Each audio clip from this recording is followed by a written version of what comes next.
Mwanamke mwenye mdomo sana kuachwa ni rahisi, maneno ni makali, maneno anajeruhi sana.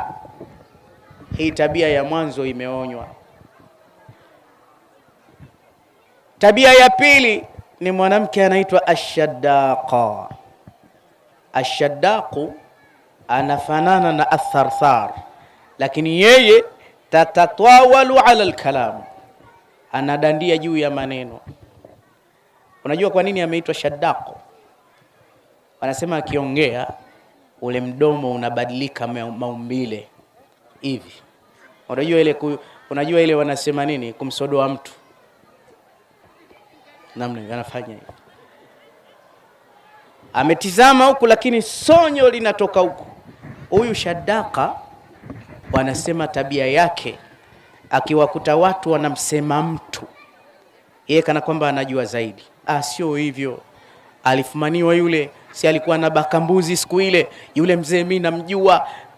Basi watu waambia, hebu chunguza utuletee zaidi. Tena wanasema, na hili hatari, kule kuongea kwake kumetiwa aibu, kwa sababu akikosa ya kuzungumza, wallahi anazungumza mpaka ya siri ya nyumbani kwake. Hii mtihani mkubwa. Unamkuta mwanamke mtaani analalamika, mimi ndio hivyo naishi na mwanamke mwenzangu, sizai tena, hajiwezi, hana lolote huyu, mume suruali, anadhalilisha, hana uwezo. Unajua maana ya nyumba? Bati, kuta. Lakini kuna watu hawana nyumba. Kama ana nyumba, bati lake mbingu. Kinachozungumzwa mtaani kimejaa.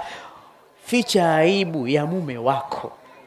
Asharra nas manzilatan yawm alqiyama, mbaya wa watu siku ya kiyama. Mtume asema hiya almar'ati allati tufdhi ila arrajul, ni mwanaume ambaye atamwendea mkewe, mke akaendewa na mume, thumma yanshur sirran akhar, kisha kila mmoja anaanza kutoa siri za mwenziwe. Na hii ni tabia chafu, hata wanaume wanayo. Wanasema ulimwengu unaendeshwa na siri. Mabwana, siri ndo mpango.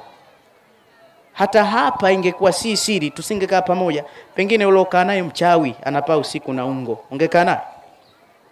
Pengine uliokaa naye mwizi wa viatu, pengine uliokaa na hata wewe mkeo angekujua siri zako, asingekubali kuolewa na wewe. Wewe mwenyewe si unajijua bwana? Na wewe ukimjua unaenda kumwacha sasa hivi? Siri. Kwa hiyo ndani ya majumba lazima siri ziwepo.